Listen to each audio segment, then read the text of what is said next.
हरियाणा सरकार द्वारा 134A को खत्म करने के खिलाफ भीम आर्मी सहायक टीम आज क्रांतिमान पार्क में इकट्ठा हुई और वहां से आईजी चौक तक नारे लगाते हुए प्रदर्शन किया। आईजी चौक पर मुख्यमंत्री के नाम तहसीलदार को उन्होंने ज्ञापन सौंपा और आगे भी आंदोलन करने की चेतावनी दी। हम जानना चाहेंगे भीम आर्मी के हिसार के चीफ प्रदीप भानखड़ से कि पूरा मसला क्या है। आप एजुकेशन के मुद्दों को बहुत अच्छे से उड़ाते हो, तो वही एक एजुकेशन का मुद्दा है सर 134 है, जो एक नियम था जिसमें 25% लोग जो हमारे लोग पढ़ा करते थे, जो किसी भी विशेष धर्म समुदाय से बिलोंग करते थे, भाई आर्थिक रूप से उनको उन कॉलेज में, उन स्कूलों में, उन यूनिवर्सिटी में एडमिशन मिल जाता था। अब ये सरकार की जो मानसिकता उनको अच्छा नहीं लगा, उनको अच्छा ना लगने के कारण से ये 134 को इन्होंने खारिज करने का काम किया है।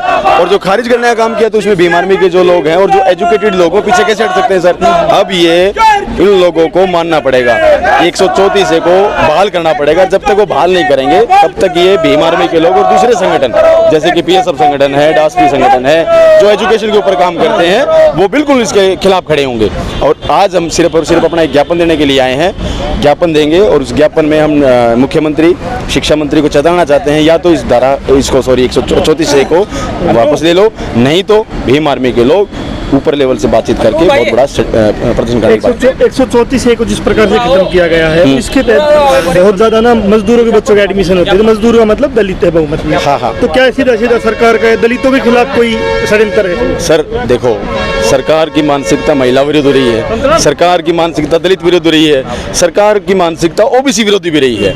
अब ये जो चीजें 134 का जो सीधा सीधा फर्क पड़ने वाला वो मजदूर के ऊपर ज्यादा पड़ना। देखो, जिसकी इनकम 20-30 हज़ार रुपये, वो फिर भी ठीक ठाक स्कूल में अपने बच्चों को पढ़ा लेगा। जो बेचारा 300 रुपये की दिहाड़ी, 400 रुपये की दिहाड़ी, वो भी महीने में पूरी नहीं मिलती, वो कैसे अपने बच्चों को पढ़ा लेगा। दूसरा, गवर्नमेंट स्कूलों में तो एजुकेशन को खत्म करने के कगार पे है, क्योंकि देखो उसमें तो वहाँ पे जाके मिड डे मील का एक बहाना दे के लोगों को, बच्चों के दिमाग के ऊपर प्रहार किया जा रहा है। हमें भीख नहीं चाहिए, हमें अपना हक चाहिए, ये हमारा हक है। देखो, अगर हमें नहीं मिलेगा तो हम छीनना जानते हैं, छीन के लेंगे आज़ादी। हमारा हक है, हम छीन के ले सकते हैं। और ये बात सरकार को अपने दिमाग में बैठा लेनी चाहिए, क्योंकि जनता से बड़ी अदालत कहीं की नहीं होती।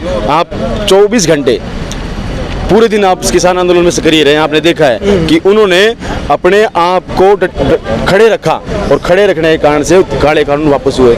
आप उसमें भी इन्वॉल्व होंगे कि 2 अप्रैल 2018 को SC/ST के कई कानून को खारिज करने के लिए सुप्रीम कोर्ट के आदेश आ गए थे, बट सरकार के आदेश आए थे, लेकिन जनता रोडों पे इकट्ठी हो गई थी पूरे देश की और 6 घंटे में वापस। ऐतिहासिक आंदोलन, बहुत ऐतिहासिक आंदोलन है। तो ये बहुजन समाज है सर, बहुजन समाज अब आज किसी भी सूरत में कम नहीं है। ये तो आप जैसे पत्रकार महोदय हैं जो सोशल मीडिया के माध्यम से हमारी बातें ऊपर पहुंचाने का काम करते हैं। उस टाइम तो हमारी बातचीत ऊपर नहीं पहुंचती थी, हम किसी अखबार के माध्यम से अपनी बात रखते थे, लेकिन आज तो हम बहुत मजबूती से काम करने लगे, क्योंकि आप जैसे लोग। ये माना जाए कि कोई भविष्य में भीम आर्मी, डासपी या दूसरे जितने भी प्रगतिशील संगठन है, शिक्षा से जुड़े हुए संगठन है, इस मुद्दे पे व्यापक कोई लड़ाई को मजबूत करेंगे और सरकार को मजबूर करेंगे कि वो वापस फैसला ले। बिल्कुल, बहुत अच्छा सवाल पूछा।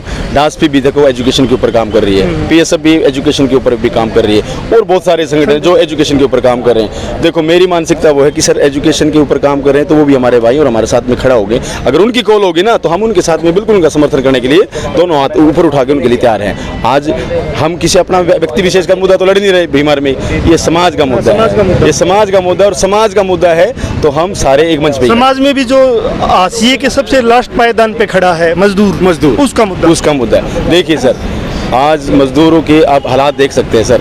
मजदूर 300 रुपये की दिहाड़ी करने वाला मजदूर है सर, खाने की रोटी नहीं है सर, क्योंकि बीजेपी सरकार ने पहले नौकरियों के ऊपर तो कोरोना टाइम में लात मारने का काम कर दिया। अभी मुद्दा चल रहा था जो हमारा मुद्दा था कोरोना योद्धा का, आज तक उन्होंने बहाल नहीं किया गया।